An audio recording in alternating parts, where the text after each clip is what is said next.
For the first time here on day one of STEP conference, we have the CEO and co-founder of STEP coming to the stage and moderating. Ray, is he here? Welcome. Ray Dargham, welcome to the stage. Thank you. He'll be moderating the shift to electric and software-first cars. When will we reach the tipping point? Range, cost, and infrastructure. Now, the people on this panel, they are here, ready to come onto stage. Karl W. Feidler, Neutral Fuels. Dr. Demet Karaali from Mercedes-Benz Cars and Vans. Irfan Tansel from Al Masood, and automotive expert Daniel Gamber. Welcome. Over to you. Thank you. Thanks, everyone. Thanks for the panelists for being here. Great to have you with us at STEP. I've decided to moderate. It's the only panel I'm moderating during STEP because I'm really passionate about the future of automotive and what the next decade is going to do in the automotive industry and autonomous driving and electric vehicles and everything that's going on. So it's my pleasure to be here with a lot of automotive experts and veterans and new people around the block, like Byton, they're showcasing the car outside. So I'll quickly introduce each one. Irfan is you've been 40 years in the automotive industry. He runs a dealership for Nissan and Renault and Infiniti in Abu Dhabi. Won awards for the best automotive CEO. Karl is with Neutral Fuels, the CEO of Neutral Fuels, which is the biggest biofuels, right, in the region. Is it in the region? Yep. And he's also a big fan of electric cars. He owns a Tesla Model X, right, and the 3 soon. Daniel heads strategy for Byton, which is a new electric car startup, and it's showcasing outside over here. It looks really good, by the way. And Dr. Demet is with Mercedes-Benz. She's a CIO for Mercedes-Benz cars and vans, the whole group. Out of Turkey, right? From Turkey. So welcome. We'll quickly just dive into the questions, and I want to start with you, Demet, and I want to ask you. Tesla, I think about 2 weeks ago, was double. The valuation was Ford plus GM combined times 2. Are you worried? Are you concerned? This goes to you as well, Irfan. So actually, what we see, of course, we are having very interesting times. So, and we also had this kind of times around 1900, for example, when the automotive was first invented. So, of course, and once a disruption is reaching its tipping point, then actually we also see that it's going to completely change the industry. And we are very close to that, that's for sure. What we see as the major OEMs, maybe we have to rethink our role as well, so that's completely changing. Of course, that's for sure. We all see the necessity to just get this transformation as well. Everything is from consumer behavior or the car itself, it's just changing rapidly from physical to digital, that's for sure. And we are just working to be ready for that. What happened in the last 6 months to 1 year? There was a lot of pullback, or it seemed to be I'm not talking about Mercedes, but in general in the legacy car makers in terms of the models that they were releasing, the concept cars they were showing, and there was plans for production that was with some it was delayed and so on. So what is going on? What's the thinking? Tell us what's the thinking within Mercedes and within other. What's going on the inside? How are you transitioning into software first? Are you acquiring companies? Are you hiring engineers? And how does that work internally? How do you go about changing an entire, massive companies that have built amazing operations and let them think like a startup again and innovate again? Actually, to be honest, being very fast and making very bold tech moves are not a particular strength of the major OEMs, that's for sure. Mm-hmm. Therefore, also why we as the OEMs are tending to have cooperations with the startups. But it's not only with that, we are also having major alliances with different sector leaders, IT firms, tech companies. And of course, in addition to that, it's important that we are changing the team within the companies just to have the shift towards that transformation. So yeah, we are hiring software engineers for sure.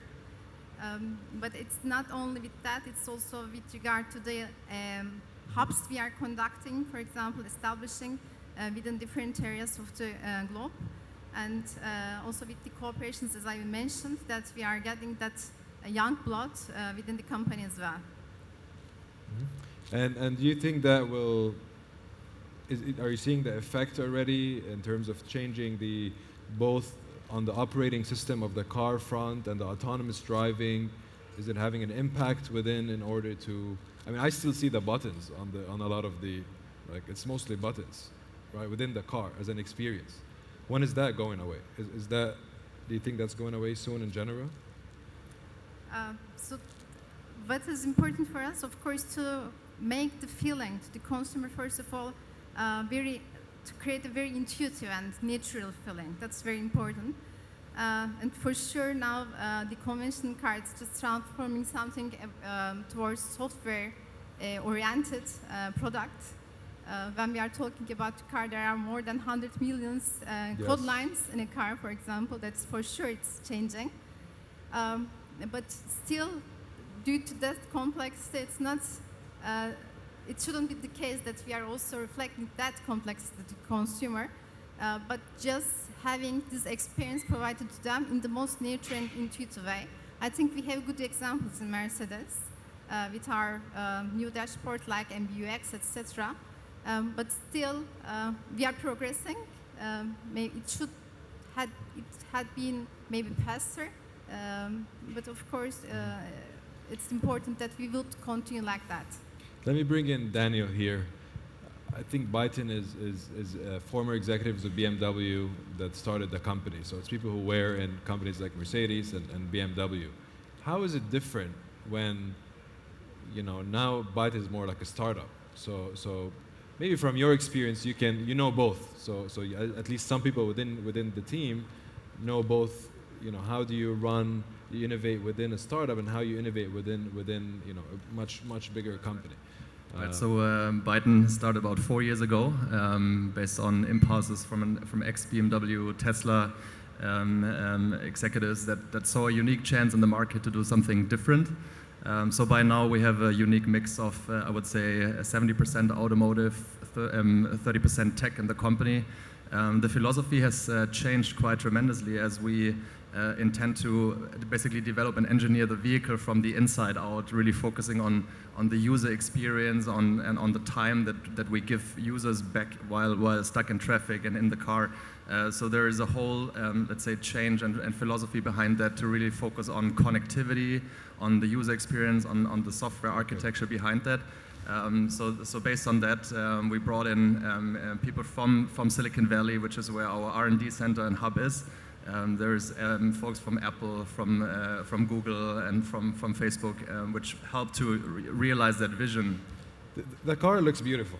Okay, let me ask you this. How are you going to scale? How are you going to scale production? How are you going to scale battery production? We saw it with Tesla. They struggled tremendously, and it was all over the news with scaling. And it took, I think, about 10 years. I think it'll become faster now because the technology advanced.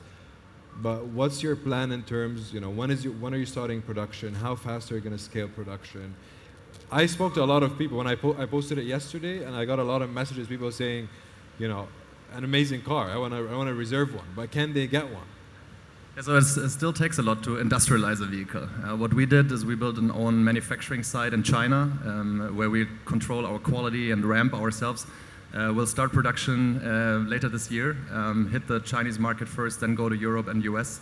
We have a very great team working on that, and it takes a lot to actually control for quality.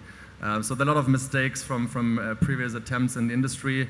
One thing that we realize, if you try to radically innovate too much on automation, you're trying to jump ahead too far, right? So there's a lot traditional OEMs would have done in that area if you could have optimized things in that way. Yeah? So rather than jumping too far, especially in the more traditional areas such as manufacturing, you want to be able to gradually expand that over time. And our focus on innovation is more on the user experience and the software rather than that traditional side. What is the biggest challenge in battery production, or it's in what is the by far the biggest challenge you think in scaling production?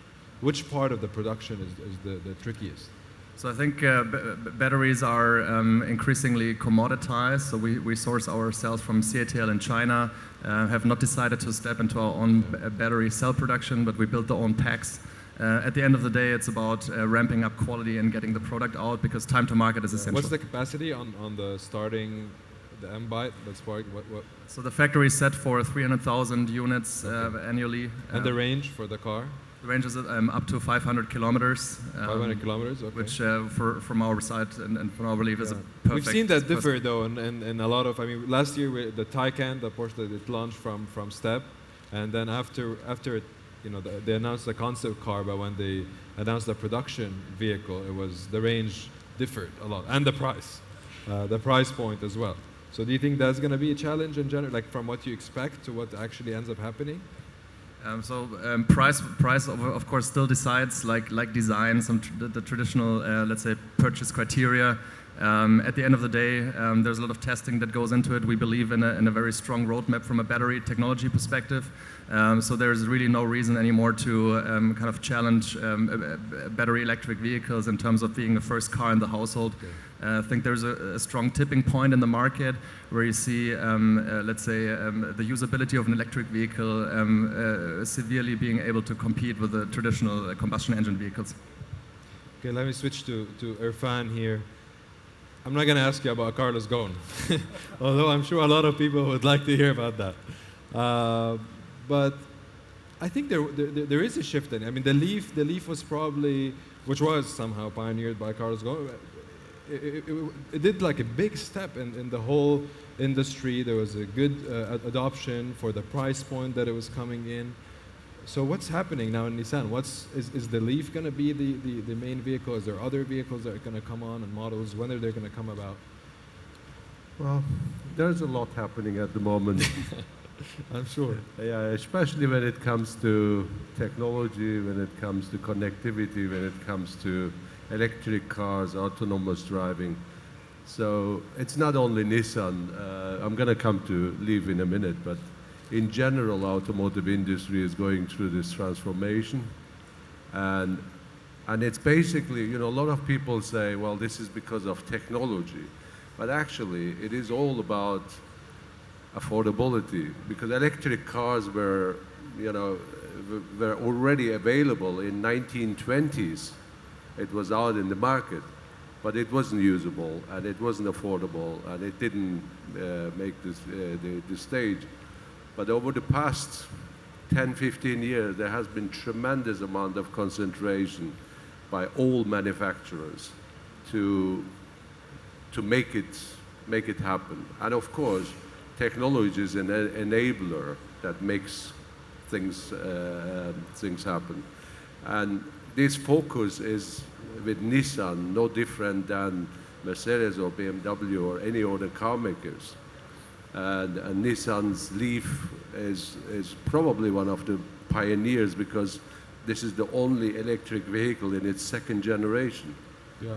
So, and they have sold over 500,000 cars worldwide, and they are driving this even forward now, putting in more connectivity and autonomous driving coming in. But talking about all these aspects, I also want to touch on, you know, this transformation is not anymore in the hands of car manufacturers, because there's more other factors that are important as we speak. Legislation, for one, is very, very important, especially when it comes to autonomous driving. Affordability is obviously another one. On electric cars, it's the range, and you know, Daniel just mentioned 500 kilometer, and there are now technology available, batteries available that goes 500. But this transformation is also needs to be seen from human perspective to consumer perspective. Today, everybody is a little bit scared of driving electric car. What if the battery fails? Yeah, when there's right? a fire, it's all over the news, but Exactly. gasoline cars are on fire every day. Exactly. And you know, the governments are investing into it. And in Dubai, Abu Dhabi, it's a focal point to put more charging stations. And to be honest, in the past for a combustion engine, you had to build a petrol station, right? Which is a lot more time-taking and investment. Today, for electric cars, you only need a charger. At home, in fuel stations. You know, once you adopt that, then of course it's going to come forward. On that note, which is the consumer kind of like adoption, and Karl, you're an early adopter, what he told me earlier, there's a tweet here that I saw like a few days ago, and some guy tweeted, he said, who in the right mind would buy an ICE internal combustion engine vehicle after 2025, knowing that its residual value will be zilch, will be like, if you want to buy a car, I want to think I'm going to be able to sell it at a good price. When do you think we're going to reach this tipping point when a consumer is going to sit and think, hey, if I buy this car today, a gasoline car, no one is going to want to buy it? I think you're approaching all this from the wrong angle. The world has changed, and the car manufacturers are starting to wake up to the fact that it's changed. Irfan's point is exactly right. The consumer is driving this now, and the consumer is driving it from a climate change perspective. I don't think most of the manufacturers of vehicles want to generate electric vehicles. In my own experience, 12 years ago, I bought my first electric car. And I got a phone call from the manufacturer telling me to stop driving it because it was bad publicity for their petrol engines. Now, this is still the situation today. It takes. But you're saying it's a global warming, why consumers are switching, or automotive companies? You can't wake up in the morning and realize that we have a huge problem with climate change. Do you think that's what consumers do? That's why they make the decision? I think that consumers are increasingly realizing that we have to stop using internal combustion engines for our cars, and that the cars that are coming out from new startups are better than the old ones. And you come back to the point about switches. I haven't used a switch in my car for a year. I drive my car, I can unlock it with my app, I can reverse it out of a car parking space with my app, I can see the range, I can see all of the consumption figures with the app, and please, let's stop talking about range.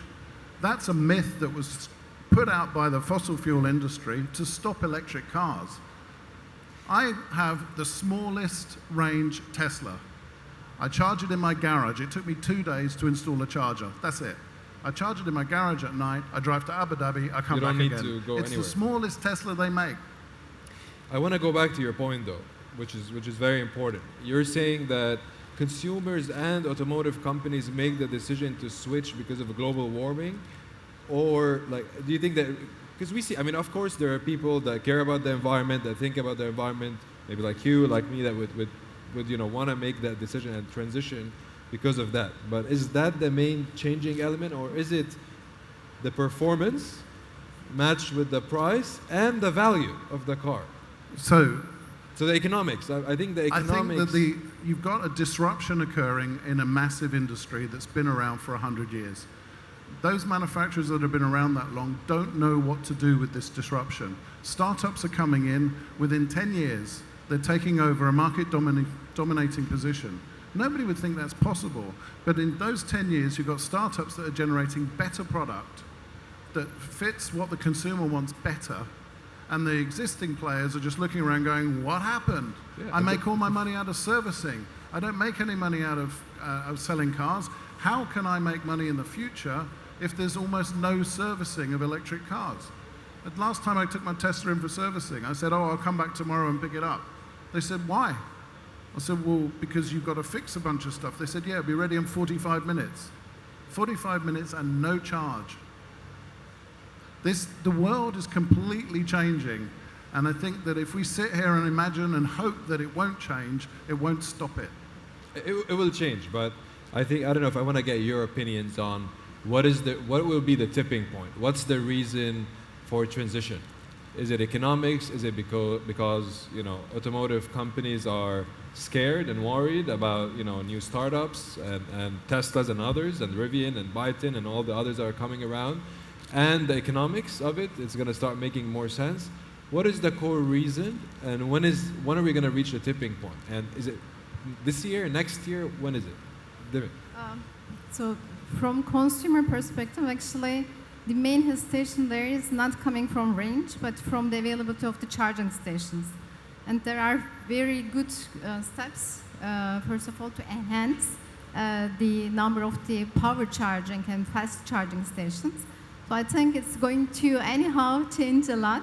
But what we see, and while talking to consumers, there are mainly three aspects why they are afraid about electric cars, or maybe there is still such a question mark. So first of all, the money behind, really, but it's really easy for the consumers to make a comparison for a conventional car, but many of the aspects about an electric car is right now not that much known. But is that through surveys or? Yeah. Maybe to add another point here, because I think it was extremely complex for new entrants in the industry, right, to challenge the existing players based on the complexity of combustion engine cars. Now, electric vehicles and the maturity of that technology allows for new entrants to actually challenge and take it on, let's say, the existing players, because it's not that complex anymore to build an electric vehicle. So that opens up a field for new entrants, obviously also supported by governments in China, in Turkey, across the globe. So you'll see pioneers like Tesla emerging, and all of a sudden you have a reasonable product and a viable product from a supply perspective that basically opens up consumers' minds. So we are in a phase where you'll see a lot of startups emerging in that field. There will be some sort of consolidation in the next years, but the decades of, let's say, the same players defining the products and defining the supply side, I think that is over. So I think there's a huge trigger in terms of innovation in this space. I think the tipping point is about supply. I think the demand is there. And I think today, if I walk in along Shakeside Road and I want to buy any of the normal internal combustion engines, the only question is, what color do you want? Because they've got them in stock. There's great fields of them parked up in Jebel Ali. If I want to buy my Tesla, it's a 6-month waiting time because they've already sold out all of their production capacity. Yeah. Now, if you sell out your production capacity for the next 6 months, that's got to tell you that the global demand way outstrips supply.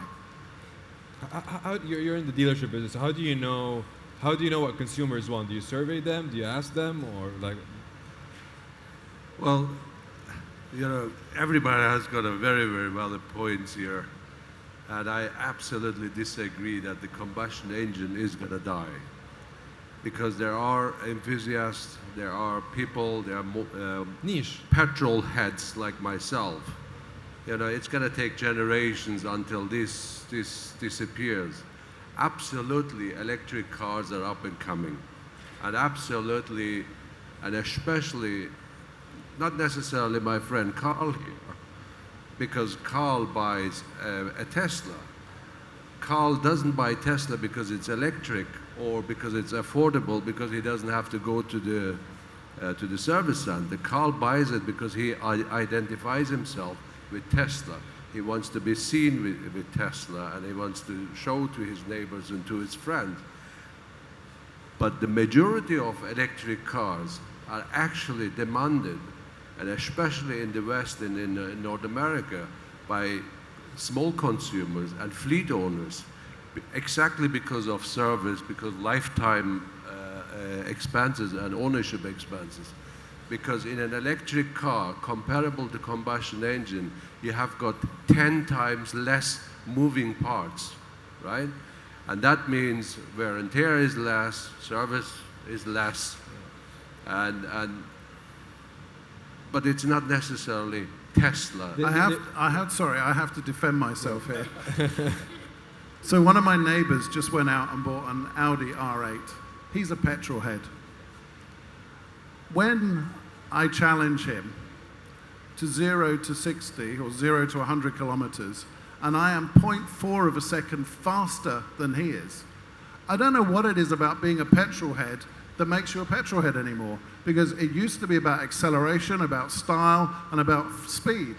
I can do all of those things better in an electric car than a petrol car. It surely isn't because you like polluting the planet. It surely isn't because you like the smell of petrol.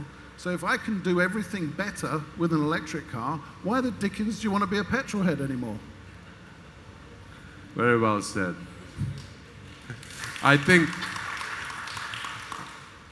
my friend is not watching the movie called Fast and Furious.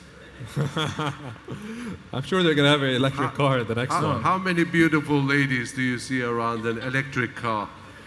You can come to my house. It's just full of beautiful ladies. You'll be surprised. No, I mean, I think I can only agree, right? If you're into performance and driving dynamics, I think there's a lot of reasons why you would want to go electric. I think when I add another dimension, which is the digital experience, yeah, so performance, horsepower, and you add digital power to it, that's what makes a truly outstanding product in the future. I think also the petrol houses are going to become you're saying now the electric car buyers are the niche. It's only obvious that the petrol houses are going to become the niche at some point, very soon. Yes, absolutely. And when you take a look at, for example, the luxury brands such as Mercedes-Benz and BMW, everybody investing into electric cars. And having said that, Karl, I'm driving an electric car as well sometimes. We have got our Zoe, we have got our Leaf, we do drive, and it's very, very pleasurable to drive the vehicles. Again, but it is going to be, because when you talk about mass production, today China is leading the way, and we kept talking about affordability and convenience of what customers need. Today in China, you can buy an electric car for less than $12,000, right? Not 45, $12,000, and it's going to become more and more affordable when the batteries are going to be priced better. And I think to your question, when is the time that this is going to tip over? And I think with everything that we know today, by the year 2025, the production of electric cars will be more than the combustion engine cars. The other thing, if not faster, that I wanted to ask, because also we're talking about electric cars and software, but the entire model is changing. And you're a distributor, you're a dealer, right? What do you think, like, when Tesla cuts out dealership, it's basically like saying that you add no value in the chain. Yeah, but what do you think about that? As a consumer, I have to say it's better to have somebody to go and talk to. I want to come and kick the tires. I want to test drive the car. I want to talk to a knowledgeable salesperson. I want to make friends with the guy. And when my car does go in for service, I want to have somebody I can explain to, these are the challenges that I've got. Taking out the dealers is not the right answer. But Tesla is doing it. So what's the? I mean, if you think of the consumer, let's not think of the companies, the automotive companies, and if you think about the consumer, if the consumer is able to be serviced, not wait for a long time in a showroom, if he can order it online, if I know what car I want, and I can have it delivered to me. You asked the question earlier about tipping points. My kids get in the car. They're all teenagers. They absolutely love the car, and only one of them can drive. But 3 of them love the car.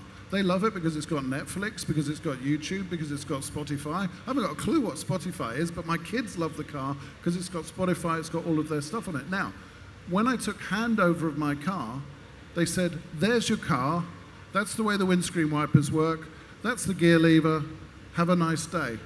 It took me 3 weeks to work out how my car worked. Because it's like somebody giving you a Mac saying that's the power switch. Was that with the X? Tesla. Okay. So I need the sales guy to actually train me on the use of the software. So you like the because dealership? You think it should stay? Okay. The Tesla is a computer with 4 wheels.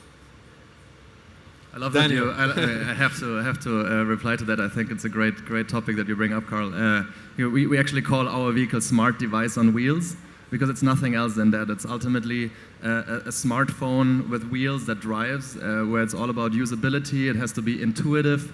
So we have a touch pad in the steering wheel, which is a first to market. Everything is in the line of sight. You want to have everything at your tipping point. You want to consume digital content, maybe have a video conference, maybe watch a movie while you're charging the 10, 15, 20 minutes during a trip, for instance. So there's a lot of things with increasing autonomy that you will be able to do in a vehicle. You're going to be productive, you're going to be educated, you're going to be entertained, and the platform and the way that you set up the vehicle has to be right to cater for that at the end of the day. Yeah, I agree with you. I love customers like you. I'm sure you do. You know, just to answer to your earlier question in terms of this evolution, what's going to happen to dealerships and distributors and everything. The manufacturers are, and some of the manufacturers are well advanced, the other ones are following, they're all looking into e-commerce. They are all looking into cutting the middleman and selling the vehicles directly to their end users. And we at Al Masjid Automobiles in Abu Dhabi, we are the first dealership, first distributor in Middle East that has actually launched e-commerce. And let me just share my experience with them. We are running it since 6 months. People can buy our products online, and we have sold 15 cars so far. But this is the second biggest purchase that people do after buying a house. People like to feel and touch and see and talk before, because it's not ordering a book from online, right? It's a car, right? And that's why I believe this distributorship model and the dealership model will be there, and it has to be there because it has so many benefits for consumers. But let's be honest here. I mean, I understand your point, there are some parts, but you don't always have the best experience. I mean, what you spend doing in a showroom, you're waiting for 15 minutes, then you probably spend half an hour doing a lot of paperwork, and at the end of the day, they'll tell you the same thing. Like, you press here, this is how it works, goodbye. Probably for a lot of people who bought the cars in the room have you had the same experience probably going in? I mean, in showroom, some do it better than others, I agree. It depends on the dealership, it depends on the distributor, some do it better than others. But we're talking about that. I mean, are you guys going to have a resale? Like, do you have a resale? Do you have distributors, or what's your model? Let me give you the startup perspective on that topic, because we believe that the distribution and especially the after-sales side of things is a very complex problem to solve, especially for a company that is just about to hit the market with the first product. You can't do everything at once, which is why we actually work with established partners. We think there is the place in the value chain, so we work with distributors and after-sales partners in every market. So you're keeping that model. It's a hybrid model at the end of the day. Direct, so it's a direct sales model, but we work with the partners on the network side. So it's keeping everyone happy. In a way, and the consumer first and foremost, because he wants to access and sell or buy the vehicle online, so that will happen. But there's still a lot of steps in that value chain that needs to be covered by those who do it best. But if you follow my analogy that this is a computer with wheels, then the future service models are going to take models from the service industry of the computer and IT world, not from the car dealerships. The car dealerships are a fossil of the way things were. The way things are going to evolve is going to be completely different. So when I buy my Mac, I don't get any support from the Apple salesman in the showroom, but I have a support contract with a third party who then shows me how to use the Mac to the best, provides support, comes in and makes sure that it correctly works. There's an entire ecosystem of people that are needed to support the wide-scale adoption. It might be true. I mean, we haven't yet seen it at scale. So it might be that even for someone like Tesla down the line, they'll start facing issues when you start talking about millions of cars that are being delivered and you need to do the servicing, all that might be. We haven't seen it so far. I think it's... But imagine if Tesla made their operating system open so that you could actually plug into APIs, you could have third parties writing applications. I've got things I would like my car to do that Tesla are not going to want to do. So I'd like to have third-party developers that are actually developing apps. They're actually providing support for things that Tesla won't do, or Byton or any of the new Yeah, that's a manufacturers. different It's an part of the IT ecosystem. platform with Yeah. wheels.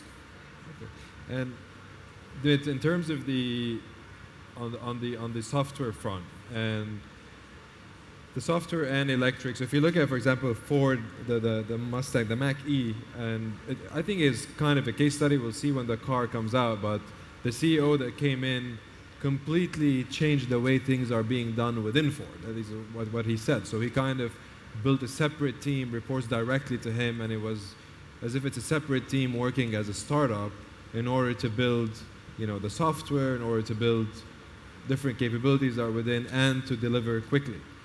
Is that something that will happen at Mercedes, or how are things structured today? Yeah, for sure, actually, there are also many examples around that within different markets of Mercedes-Benz. As mentioned, there are hubs that we have established, and it's always the same idea, just to differentiate, for example, that teams in different mindset be much more flexible and being to get adapted to that transformation and also lead that transformation. So for sure, we are just, I think, maybe slowly but surely closing to that, to have different kind of team setups and different kind of working models there as well. And do you think Mercedes and legacy automakers will build their own operating system, or do you think we're going to end up with a model similar to the, Apple iOS and Android, where Google comes in, builds an operating system, plugs it into all, the Mercedes, BMW, Toyotas, and so on, and then, they kind of own that third-party developer network that Karl was talking about, and building that within? I mean, do you think it's realistic for every automaker to have a different operating system that people are going to need to get used to, or is it going to be, there's probably 1, 2, or 3? For our case, I think it's going to be a combination. So I wouldn't say that we are just going to have our own thing, but still we would have a core expertise there and a core competence, and a part of that would remain for us. But for other parts, they are going to have some cooperations as well. So that's really a kind of. Would that be the case mix. on autonomous driving as well? Would each automaker be capable to have enough data and have enough, capabilities to build their own 100% safe and 100% working autonomous driving software, or is it also going to be, how is that going to happen realistically? Because it's all being happening with autonomous driving. A lot of it is simulations and data from simulations, but how much real data do you guys have that is enabling your autonomous program? For autonomous driving, for sure, it's not just dependent to one single brand. And the cooperation there, for example, we are currently having huge cooperations with Bosch and BMW and Audi together, really to have this data collected from all these vehicles together, and then also to have a combined system created for the safety of these vehicles and also for the safety of the traffic. So it's not just for one brand dependent, but should be really a cooperation with Karl, regard you wanna say to something? wind farms. I think it's another example where first to market has an advantage. So every night when I go home and I plug my car into charge, it links into my home Wi-Fi and uploads its experiences during the day to Tesla headquarters. So I've got 8 cameras on the car, I've got sensors on all sides, and what my car experienced during the day is feeding into an AI engine sitting somewhere in Tesla HQ that's helping them build up more experiences to be able to anticipate things in the autonomous driving space. And when it comes back to your question on operating systems, Tesla just released their patents and said, we're going to allow everybody to use our patents free of charge. It wouldn't be very difficult for them to say, okay, we're now going to release our operating system. I do think there is a very real chance of us having an IBM versus Apple or an IBM versus Microsoft type of argument about operating systems for these cars, because that's probably one of the most tricky things that Byton's had to come up with, is the software platform. It's not about differentiating the way the product works or how it looks and the style. It's actually the fundamental platform. And that could be made open source. It would have a hell of a lot of challenges with it, and it may be potentially dangerous. And if we're having all these cars streaming with each other as we go down the freeway, working out their distances from each other, if we got a bug in them, we'd have a massive pile-up. So there's real safety issues. But I do think that just as the same way in the early 1980s, there was a plethora of operating systems for PCs. We ended up standardizing on 2 or 3. I think it's going to be exactly the same as we roll out electric vehicles. We could go on for hours. Unfortunately, we run out of time. It's been amazing, by the way. Thank you so much for all your thoughts and your contribution. We're really excited for the next 10 years of automotive. Thank you for coming.